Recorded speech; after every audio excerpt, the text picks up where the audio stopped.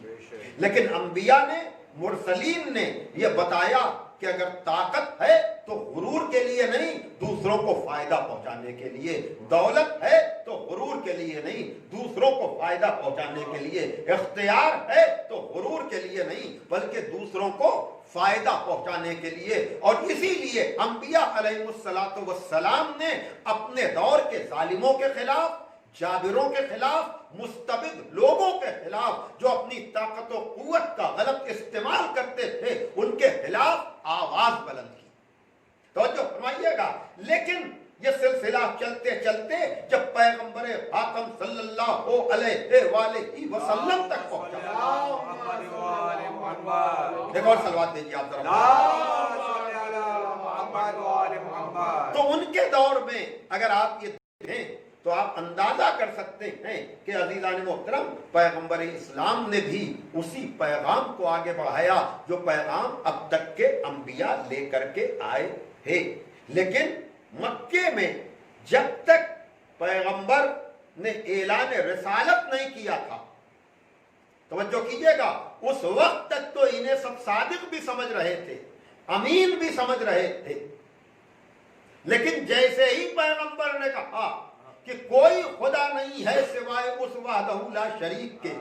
تو کل تک جو صادق و امین سمجھ رہے تھے وہی لوگ محاذ آرائی کرنے لگے. انہی لوگوں نے پیغمبر کی مخالفت شروع کر دی. اور پیغمبر نے بھی کون سا طریقہ اپنایا، پیغمبر نے بھی کون سا انداز اپنایا کہ ان سے محاذ آرائی نہیں کی. اور وہیں سے آپ اندازہ کر سکتے ہیں کہ یہ جو مغرب کا پروپیگنڈا ہے، یہ جو ویسٹرن سیولائزیشن نے اسلامک سسٹم کے خلاف پروپیگنڈا کیا، بدر کو لے کر، احد کو لے کر، خیبر و خندق کی جنگوں کو لے کر، کہ پیغمبر کے مزاج میں شدت تھی، لیکن وہ مکے کی زندگی بھول جاتے ہیں، مکے کی زندگی کو فراموش کر دیتے ہیں کہ اگر پیغمبر کے مزاج میں شدت ہوتی تو پیغمبر کی یہ ساری جنگیں مکے میں ہوتی. مکے میں کسی جنگ کا نہ ہونا اور پیغمبر کا ہجرت کے لیے حکم خدا سے تیار ہو جانا یہ پیغمبر کے امن کے مزاج کو واضح کر رہا ہے کہ مکے میں رہ کر پیغمبر کے لیے جنگ کرنا زیادہ آسان تھا، لیکن مکے میں کسی جنگ کا نہ ہونا یہ بتا رہا ہے کہ پیغمبر کے مزاج میں شدت نہیں تھی بلکہ کفار کے مزاج میں شدت تھی کہ مکہ چھوڑنے کے بعد بھی یہ پیغمبر کی جان کے دشمن بنے ہوئے تھے۔ صلوات دیجئے محمد۔ لیکن اب اس کے بعد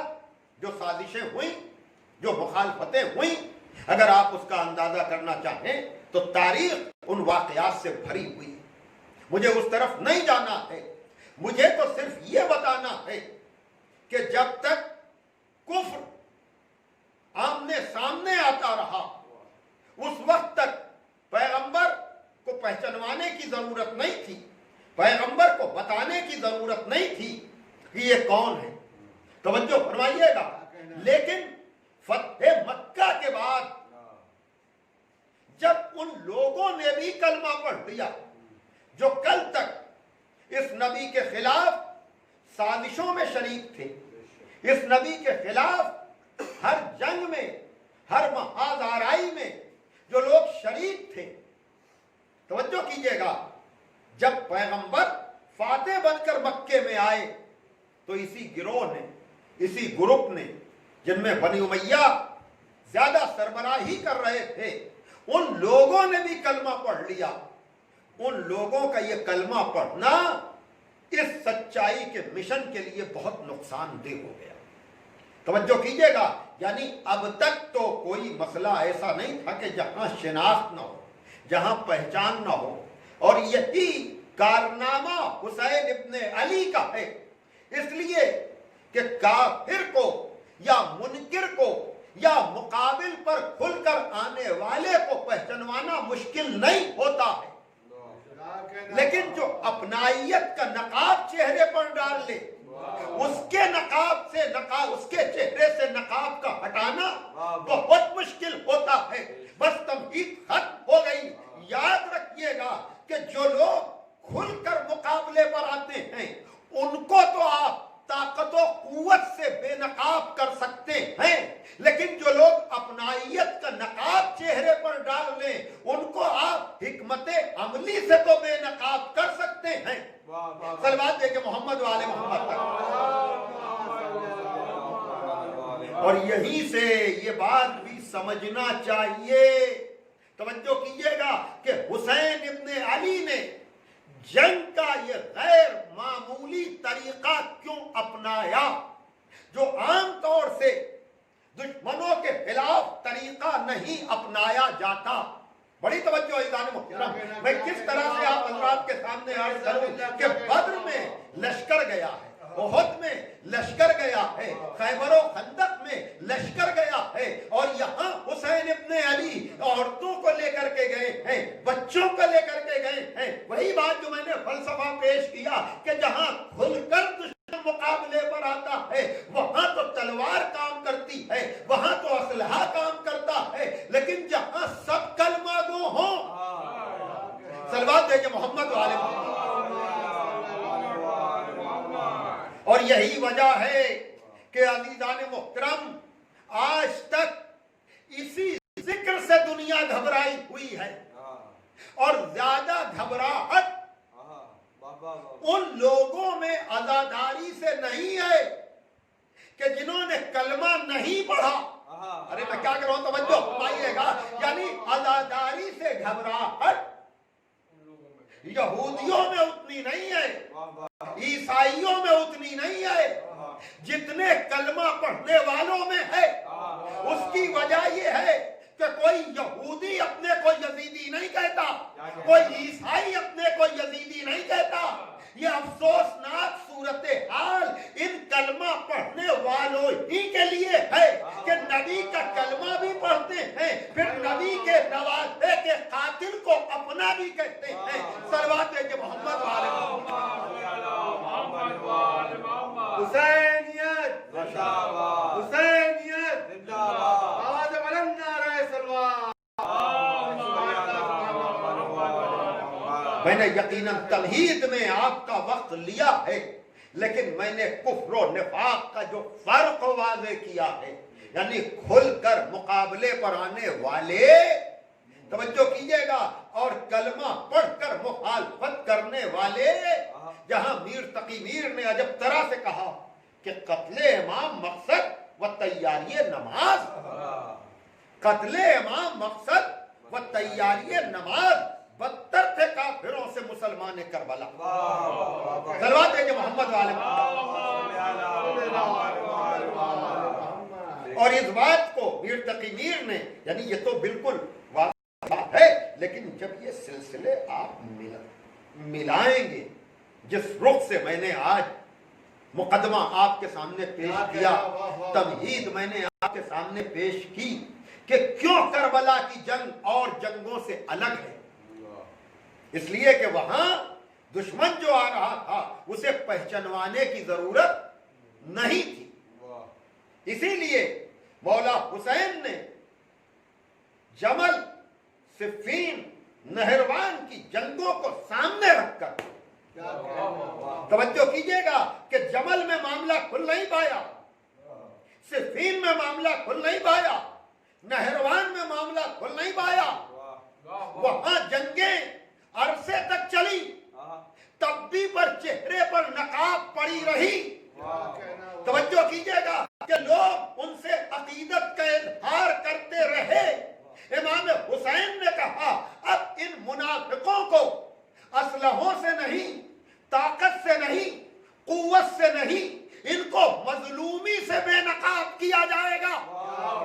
اور یہی وجہ ہے، اس لیے کہ اگر اس جنگ کا دائرہ وہاں تک محدود کر دیا جاتا تو شکست و فتح کا معاملہ وہیں پر ہوتا، لیکن حسین اس جنگ کو قیامت تک لے جانا چاہ رہے تھے، کہا چونکہ کربلا کا دائرہ قیامت تک جائے گا، اس لیے اب اس کو فتح اور شکست کو تم طاقت اور ناطاقتی کے پیمانے پر نہیں بلکہ مظلومی اور ظالم کے پیمانے پر دیکھو گے تو تمہیں فتح و شکست کا اندازہ ہوگا۔ صلوات ہے کہ محمد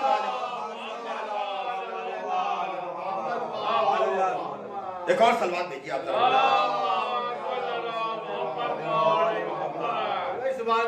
اب اس کے لیے حسین ابن علی نے،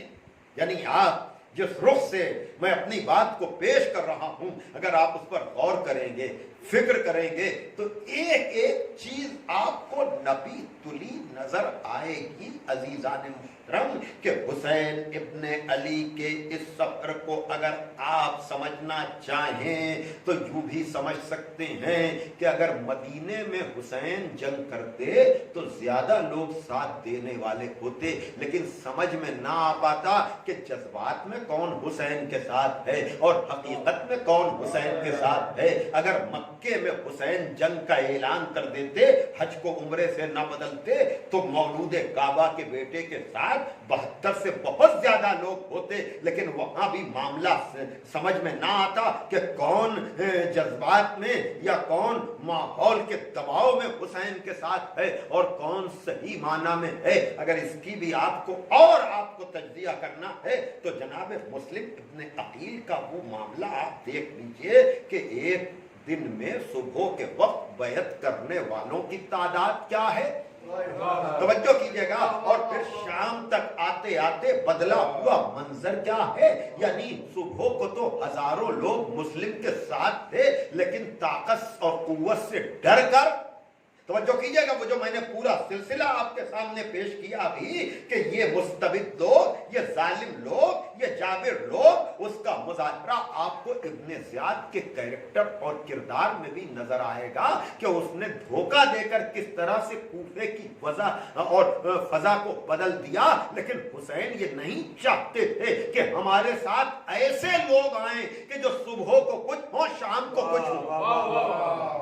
توجہ کیجئے گا، حالانکہ وہاں بیعت کرنے والوں میں سب مسل لوگ ہوں گے، بالغ و عاقل لوگ ہوں گے۔ ارے میں کیا کہنا چاہ رہا ہوں، توجہ پائیے گا، یعنی کوفے تک میں جناب مسلم کے ہاتھوں پر جن لوگوں نے بیعت کی ہوگی، کیا آپ میں سے کوئی بھی بتا سکتا ہے کہ ان بیعت کرنے والوں میں بچے آئے ہوں گے؟ میں کیا کروں؟ توجہ فرمائیے گا، بچے کیا عورتوں کا بھی نام آپ کو بڑی مشکل سے ملے گا کہ جناب مسلم کے ہاتھوں پر خواتین کوفہ نے جا کر کے بیعت کی ہو۔ یہ جو 18,000 یا اس سے زیادہ کی تعداد نظر آتی ہے یہ سب مرد ہی تھے، لیکن عزیزان محترم یہ ہزاروں کی تعداد صبح سے شام تک بدل گئی۔ حسین ابن علی نے کہا کہ میں کربلا لے جا کر مختصر سی ایسی تعداد کو پیش کروں گا جس تعداد میں مردوں کے ساتھ بوڑھے بھی ہوں گے، بچے بھی ہوں گے، عورتیں بھی ہوں گی، لیکن دوسری محرم سے لے کر قید خانہ شام تک ان میں سے کوئی ایسا نہ ہوگا جس کے عزم میں فرق آ جائے، جس کے ارادے میں فرق آ جائے، جس کے فیصلے میں فرق آ جائے۔ صلوات دے محمد بھائی توجہ ہمارے عزیزان محترم۔ اور پھر کل میں نے جیسا کہ کہا تھا وہاں پر حسین ابن علی نے یہ بھی کام کیا، کہا یہ سب جبری طور پر نہیں آئے ہیں۔ ارے میں کیا عرض کر رہا ہوں، توجہ فرمائیے گا، میں کوفے اور کربلا کے فرق کو بیان کر رہا ہوں عزیزان محترم کہ وہاں بیعت کر کے پھر رہے ہیں اور یہاں حسین بیعت اٹھا کر جانے کو کہہ رہے ہیں اور کوئی جانے کو تیار نہیں ہو رہا ہے۔ گویا کہ بتایا یہ مارکا جسے قیامت تک پر محیط ہونا ہے، وہاں 72 نام کے تو الگ الگ ہو سکتے ہیں لیکن سب کا عزم ایک ہوگا، سب کا حوصلہ ایک ہوگا، سب کی ہمت ایک ہوگی۔ صلوات دے محمد والے۔ اور پھر اب اس میں ایک چیز اور بھی حسین ابن علی نے شامل کی، کہا یزید جانتا ہے کہ کس طرح سے میں اسے بے نقاب کرنے کا ارادہ کر رہا ہوں۔ کل کچھ باتیں اور میں عرض کروں گا کہ اصل مشن کیا ہے۔ خدا کے نام پر یہ جو آج دھوکہ دیا جا رہا ہے یہ آج کی بات نہیں ہے، یہ سلسلے جا کر بنی امیہ کے اس ظلم تک پہنچتے ہیں، لیکن آج صرف ایک رخ میں بیان کروں گا اور وہ یہ کہ دیکھیے چونکہ تیاری یہی تھی کہ ہمیشہ کے لیے حق کو اس طرح سے دبا دیا جائے، اس طرح سے کچل دیا جائے، اس طرح سے ختم کر دیا جائے کہ پھر اب کوئی ایسی آواز بلند نہ کر سکے۔ توجہ کیجیے گا، یہی وجہ ہے۔ آپ کبھی کربلا کو اس طرح سے بھی سوچیں، پانی بند کرنا یہ اس ظلم کا حصہ تھا کہ اتنا دباؤ بناؤ کہ خود انہی کی یہاں سے بغاوت کی آواز بلند ہو جائے۔ توجہ کیجیے گا، اس لیے کہ انہیں پتا تھا کہ حسین کے ساتھ خواتین بھی ہیں، حسین کے ساتھ بچے بھی ہیں، حسین کے ساتھ بوڑھے بھی ہیں، تو پانی بند کر کے ان کے اوپر دباؤ بناؤ۔ توجہ کیجیے گا، دیکھیے جناب سکینہ صلوات اللہ علیہا کے نام پر ہونے والی مجالس کے لیے، ورنہ شاید اتنی گہرائی میں پس منظر کو میں نے کبھی نہ بیان کیا ہو، لیکن آج یا آج کے بعد ہونے والی مجالس میں میں چاہتا ہوں کہ یہ ساری باتیں آپ تک بنام سکینہ بنت الحسین علیہ السلام پہنچ جائیں کہ پہلے یہ کہ پانی بند کر کے دباؤ بناؤ، جب اس میں کامیاب نہ ہو تو پھر ان کو گھیر کر توجہ کیجیے گا،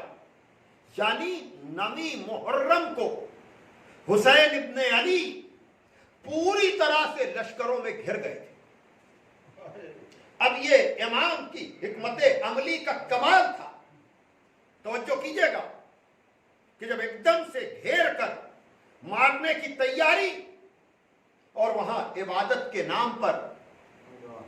ایک شب جنگ اور مؤخر ہو جائے اور پھر حسین ابن علی شب عاشور میں اپنے چاہنے والوں کے حوصلوں کا اعلان، توجہ کیجیے گا تاکہ ان کے اختیار کا پتہ چلے، ادھر سے پیغام پر پیغام آ رہے ہیں کہ حسین کے مردوں میں کوئی بچنے نہ پائے۔ توجہ کیجیے گا، اب یہاں امامت کی نگاہ کہ یہ سوچ رہے ہیں کہ قتل بھی کریں اور پھر یہ آواز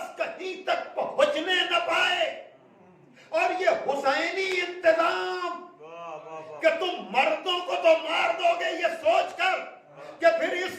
ظلم کا کوئی پرچار نہ ہونے پائے۔ کہا تمہاری نگاہ یہ سمجھ ہی نہیں سکتی کہ ہم خواتین کو کیوں لے کر آئے ہیں، بچوں کو کیوں لے کر آئے ہیں۔ خواتین اور بچوں کو لانے کا مقصد ہی یہ تھا کہ یہاں ہونے والا ظلم محدود نہ ہو سکے۔ توجہ کیجئے گا کہ تیرا ظلم کا مزاج یہ سوچے گا کہ مردوں کو تو قتل کر دیا ہے، اب عورتوں کو اسیر بنا کر لے جایا جائے تاکہ لوگوں پر یہ تاثر پیدا ہو کہ دیکھو میرے خلاف جو بھی آواز اٹھائے گا ان کا انجام کیا ہوگا۔ لیکن یزید کو یہ پتا نہیں تھا کہ وہ جو کام اس گھرانے کو ہلکا کرنے کے لیے کر رہا ہے وہی کام اس کے ظلم کے خلاف آواز بلند کرنے کا ذریعہ بن جائے گا۔ میں کیا کر رہا ہوں، توجہ فرمائیے گا۔ یزید یہ سوچ ہی نہیں سکتا تھا کہ جس گھرانے کو وہ اسیر بنا کر کشا پھرا رہا ہے وہی دیار بدیار پھرانا اس کے ظلم کو بے نقاب کرتا چلا جائے گا۔ اس لیے کہ یاد رکھیے گا جس کی آئیڈیالوجی، جس کا نظریہ علم کی بنیاد پر ہوتا ہے اسے قتل تو کیا جا سکتا ہے، اسے دبایا تو جا سکتا ہے، اسے مارا تو جا سکتا ہے، لیکن اس کی فکر پر پابندی نہیں لگائی جا سکتی۔ اب یہ علمی گھرانہ تھا، باب مدینۃ العلم، شہر علم کا گھرانہ تھا۔ یہیں سے پتا چلا کہ یزید کے پاس طاقت و قوت ضرور تھی لیکن وہ ایسے جہالت کے اندھیروں میں تھا کہ اسے آل محمد کے مشن کا اندازہ ہی نہیں تھا کہ جنہیں وہ اسیر بنا کر لے جا رہا ہے وہی اسیر اس کے ظلم کو بے نقاب کرنے کا ذریعہ بن جائے۔ بے شک توجہ کیجئے گا۔ اب یہاں پر میں آپ کو روکوں گا ذرا، اس لیے کہ میں نے متعدد مجلسوں میں ایک بات کہی، آج میں اس کی ذرا سی وضاحت چاہوں گا اور بس اس کے بعد ربط بسائے گا۔ اور وہ یہ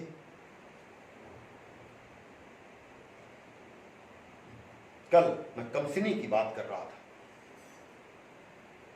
تو اس مرحلے کو سمجھیے، اس لیے کہ شام میں ہونے والے واقعات کی تفصیلات کتابوں میں بہت زیادہ نہیں، لیکن ایک ملتا جلتا واقعہ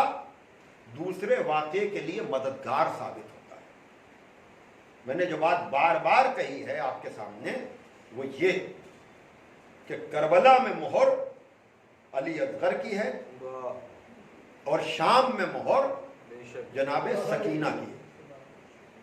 جیسے کسی بھی ڈرافٹ پر، کسی بھی پیپر پر اسٹیمپ لگتی ہے، وہ ہوتی چھوٹی سی ہے لیکن وہی اعتبار ہے پورے ڈرافٹ کا۔ کیا کہنا توجہ فرمائیے گا، اسی سے پتا چلتا ہے کہ یہ ڈرافٹ کس کا ہے، یہ پیپر کس کا ہے، یہ نظریہ کس کا ہے۔ تو بظاہر تو بنام علی اصغر چھوٹی سی مہر ہے لیکن یہ چھوٹی سی مہر نہیں ہے، یہ حسین کی مظلومی کا وہ کمال ہے۔ توجہ کیجئے گا، مسلسل مجلسوں کا یہی فائدہ ہوتا ہے کہ آدمی میں بیان میں تشنگی کا احساس نہیں ہوتا، ورنہ اگر آپ کبھی تنہائی میں بیٹھ کر سوچیں کہ کیا ایک 6 مہینے کے بچے کے لیے بھی یہ تاثر ہو سکتا ہے کہ وہ کسی جنگ کا حصہ بنے؟ توجہ کیجئے گا، اسے بحیثیت مجاہد کے کوئی لے کر جائے، بڑی توجہ عزیزان محترم۔ مصائب تو آپ نے جناب علی اصغر کے بہت سنے ہیں، مصائب تو جناب سکینہ کے بہت سنے ہیں، لیکن مجاہد بنا کر کسی کو میدان میں لے جانا، تو یاد رکھیے گا ممکن ہے کوئی یہ سوچے کہ جب ایسے ظالم تھے تو ان کے سامنے علی اصغر کو لے جانے ہی کی کیا ضرورت تھی؟ تو یاد رکھیے گا یہ بڑے سازشی لوگ ہیں، بچے کو شب عاشور تک غش پہ غش آ رہے تھے۔ اس رخ سے مصائب وغیرہ کا ذکر ہو نہیں پاتا ہے، لیکن بنام جناب سکینہ ہونے والی مجالس کا یہ فیض ہے کہ میں اس گہرائی میں بات کر رہا ہوں۔ اگر حسین اس بچے کے لیے سوال نہ بھی کرتے تب بھی بچہ شدت عطش اور پیاس کی شدت کی وجہ سے تھوڑی دیر کے بعد شہید ہو جاتا، لیکن اب اگر اس کا نام شہید ہونے والوں میں آتا تو بددیانت مورخ یا بنی امیہ اور بنی عباس کی طرف سے لکھائی جانے والی تاریخ میں یہ لکھا جاتا کہ یزیدی بہت ظالم ضرور تھے، لیکن بچے کے لیے اگر پانی مانگا جاتا، توجہ کیجئے گا، تو یزیدی ضرور پانی دے دیتے۔ آج تک جو لوگ یزید کی ہم نوائی کر رہے ہیں ان کے لیے کیا بعید تھا، یعنی بچہ خیمے میں پیاس کی وجہ سے مرتا بھی اور اس کا الزام بھی حسین ہی پر لگایا جاتا۔ بھائی جو لوگ پانی بند کر دیں، جو لوگ بچوں کا خیال نہ کریں یا لاشوں پر گھوڑے دوڑا دیں، ان کے لیے کیا بعید تھا، لیکن یہ حسین ابن علی نے یزید کے ظلم سے پردہ ہٹانے کے لیے، اللہ اکبر، ہاں عزیزان محترم، میں کس رخ سے بات کر رہا ہوں کہ جا کر کے سوال کیا، اور سوال کرنے کے نتیجے میں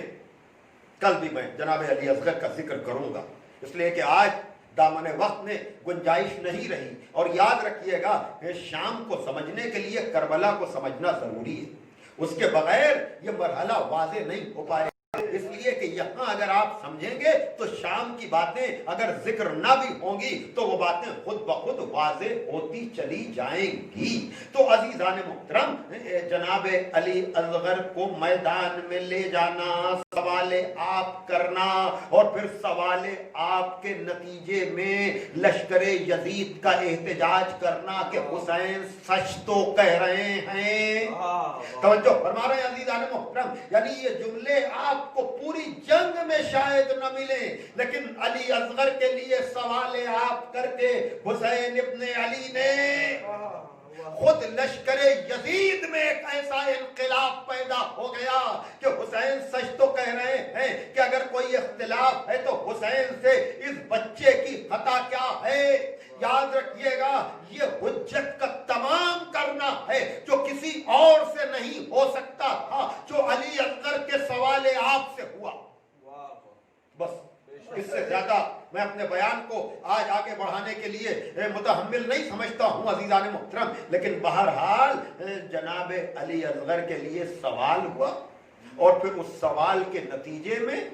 لشکر عادہ میں کیا کیفیت پیدا ہوئی، اور پھر ہرملہ کو کس طرح سے بلایا گیا کہ آئینہ آئینہ ہرملہ افتہ کلام الحسین، ہرملہ کہاں ہے قطع سخن کر دے۔ یعنی اگر یہ ظلم نہ کیا جاتا تو کربلا کا نقشہ بدل سکتا تھا۔ مجھے کچھ کہنے کی ضرورت نہیں ہے تو کہنے دیجئے کہ جو کام کربلا میں علی اصغر کی شہادت نے کیا ہے وہی کام شام میں جناب سکینہ کی شہادت نے کیا ہے۔ یعنی یہ جو قیدیوں کو آزاد کرنا یزید کی مظلومی بن گیا، یہ جناب سکینہ کی شہادت کا سبب تھا، اس لیے کہ آیان حکومت تلواریں کھینچ کر آ گئے کہ ہمارے گھر کی عورتیں ہمیں غیرت دلا رہی ہیں کہ تم لوگوں کے ہوتے ہوئے اس طرح سے محمد کے گھر والوں کو اسیر کیا گیا ہے، اور ایک بچی جس سے ہم ملنے جایا کرتے تھے وہ قید خانہ شام میں مر گئی اور تم اسی طرح سے خاموش بیٹھے ہوئے ہو۔ جزاکم ربکم ہذا دارو۔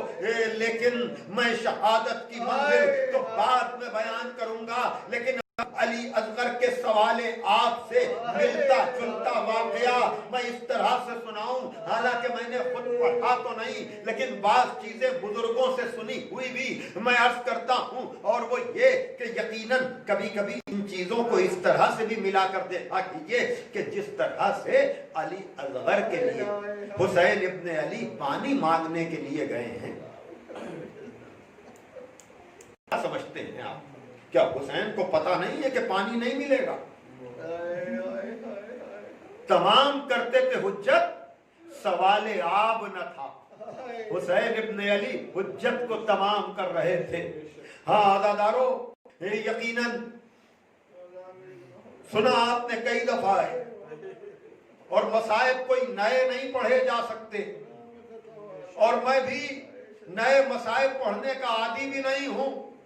اس لیے کہ جو سنے ہوئے مصائب ہیں انہی میں اتنا درد ہے کہ اگر ان کو صحیح طرح سے پڑھا جائے تو آدمی آج تڑپ جاتا ہے. تو جو کام علی اصغر کے لیے امام حسین نے کیا، وہی کام راہ کوفہ و شام میں جناب سکینہ کے لیے علی اصغر نے کیا.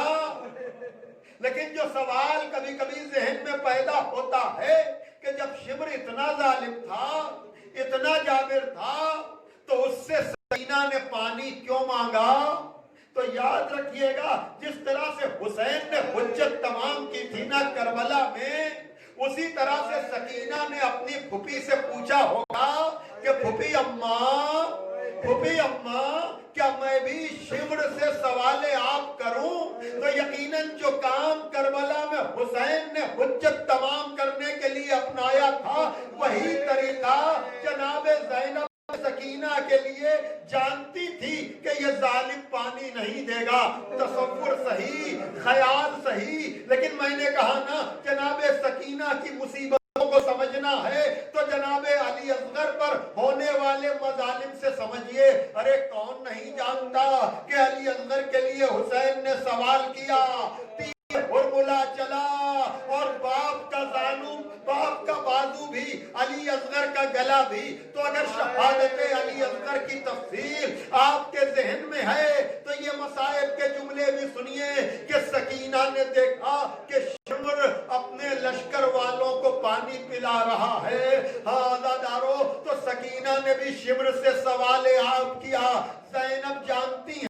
کہ یہ ظالم پانی نہ دے گا، کہ ان کے مظالم سے پردہ اس طرح سے ہٹایا جائے، یہ مظلومی ظالم کو بے نقاب کرنے کا ذریعہ بن جائے گی کہ 4 برس کی بچی اور شمر سے سوال آپ. یہ ظالم پہلی ہی منزل پر اگر کہہ دیتا کہ تمہیں پانی نہ ملے گا تو سکینہ اس کے پیچھے پیچھے نہ چلتی. لیکن ظالم نے کچھ نہیں کہا.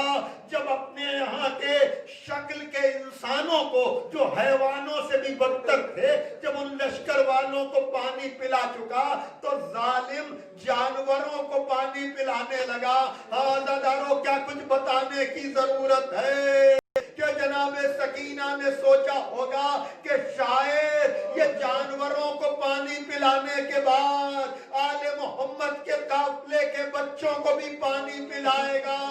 لیکن عزاداروں میں کیسے بتاؤں کہ بچے ہوئے پانی کو ظالم نے زمین پر تو پھینک دیا. اللہ اکبر. اس لیے کہ یہ وہی لوگ ہیں نا جنہوں نے دریا پر پہرا لگایا تھا اور آل محمد کے بچوں کو پانی دکھا دکھا کر کہتے تھے سب کے لیے تو یہ پانی جائز ہے، لیکن تمہیں پانی نہ ملے گا. لیکن علی اصغر کی پیاس تو تیر حرملہ سے بجھ گئی. لیکن عزاداروں، کوئی تاریخ ہمیں نہیں بتا پاتی کہ سکینہ کی پیاس کب بجھی، زینب کی پیاس کب بجھی. یہ ظالم اپنے لشکر والوں کو، حتیٰ کہ اپنے لشکر کے جانوروں کو تو پانی پلاتے تھے، لیکن آل محمد کے بچے کب تک پیاسے رہے. واہ سکینہ، واہ مظلومہ،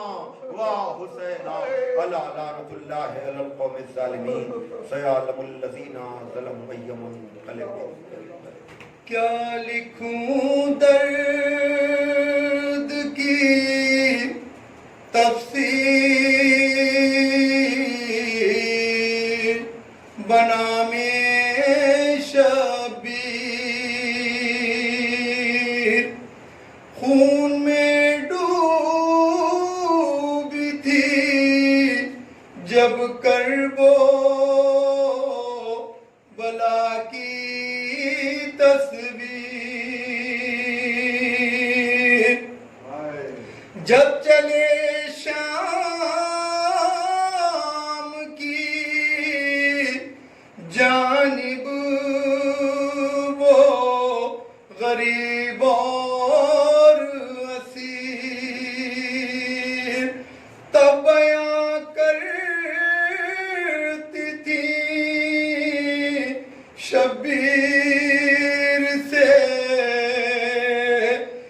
زینب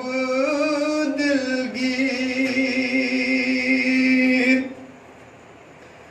سکینہ مر گئی بھیا، سکینہ مر گئی بھیا، سکینہ مر گئی بھیا، سکینہ مر گئی بھیا، سکینہ مر گئی بھیا، سکینہ مر گئی بھیا، سکینہ مر گئی بھیا، سکینہ مر گئی بھیا، وطن جانے کی حسرت میں سکینہ مر گئی بھیا، سکینہ مر گئی بھیا، سکینہ مر گئی بھیا، سکینہ مر گئی بھیا، جب اس کی یاد آتی تھی اسے ایک پل نہ سوتی تھی،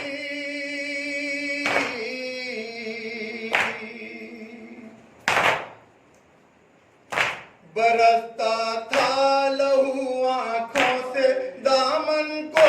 بھگوتی تھی،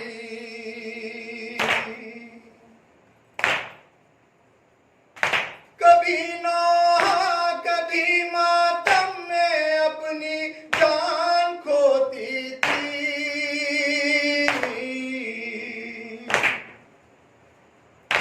مدینے کب چلو گی یہ پھوپھی کہہ کر یہ روتی تھی، وطن جانے کی عظمت میں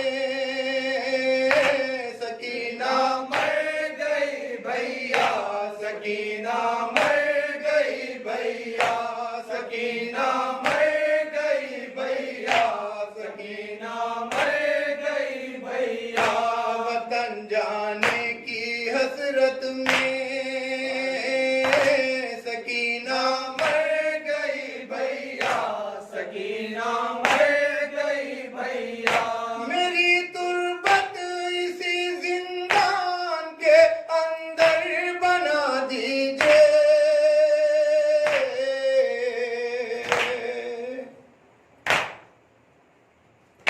ردا عشقوں کی اے امو مجھے آ کر اڑا دیجئے،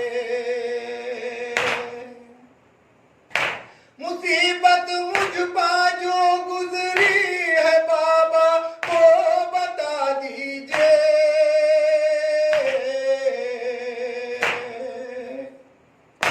کبھی کہتی تھی مجھ سے پھوپھی اماں چھڑا دیجئے،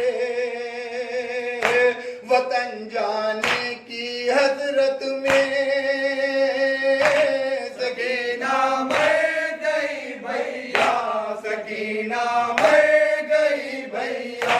سکینہ مر گئی بھیا، سکینہ مر گئی بھیا، پرندے جا رہے تھے اپنے اپنے آشیانوں میں،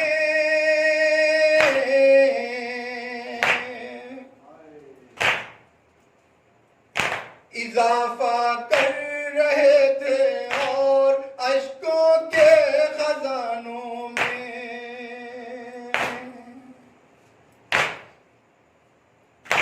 گزر جاتی تھی ساری رات بے کس کو چھپانے میں،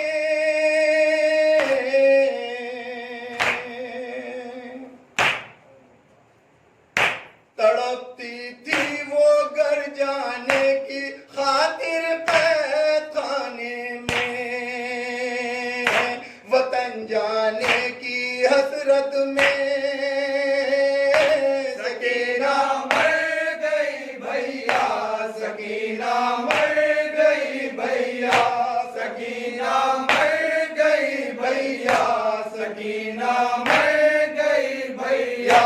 سکینہ مر گئی بھیا،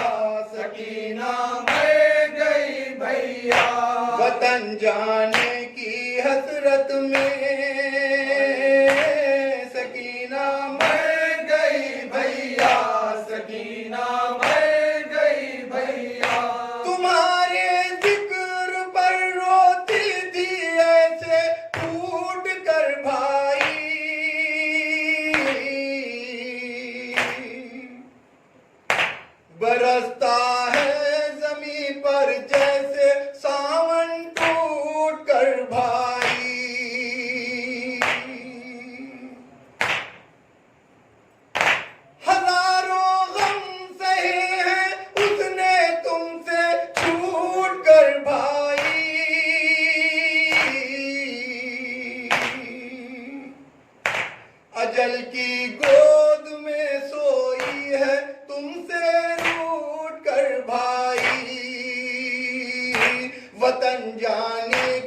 حسرت میں سکینہ مر گئی بھیا، سکینہ مر گئی بھیا، سکینہ مر گئی بھیا، سکینہ مر گئی بھیا، سکینہ کو تمہاری چھوڑ کر کس پر چلی جاؤں،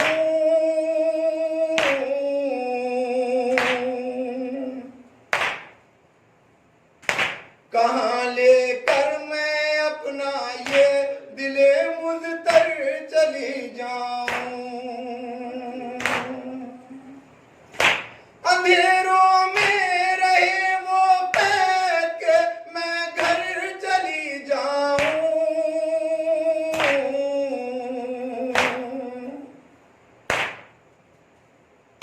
رہا ہو کر ستم کی قید سے کیوں کر چلی جاؤں، وطن جانے کی حسرت میں سکینہ مر گئی بھیا، سکینہ مر گئی بھیا، سکینہ مر گئی بھیا، سکینہ مر گئی بھیا، میرا دل مرتے دم تک بھی نہ اس کا غم بھلائے گا،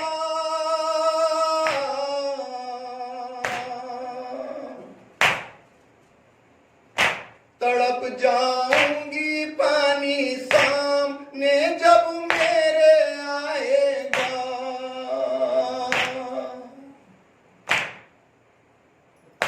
تمہاری لاڈلی کا یہ تصور خون لائے گا،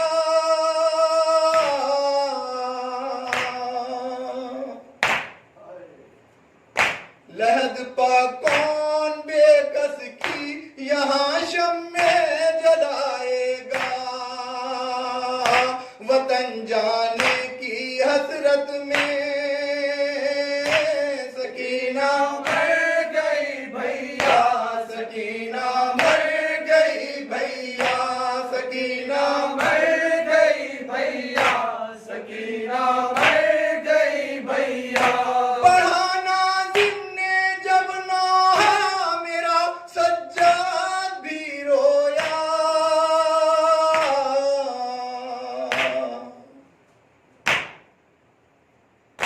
حقیقت پاتھروں کی کیا دل فولاد بھی رویا،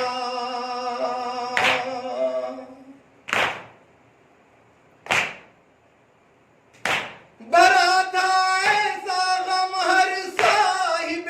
اولاد بھی رویا،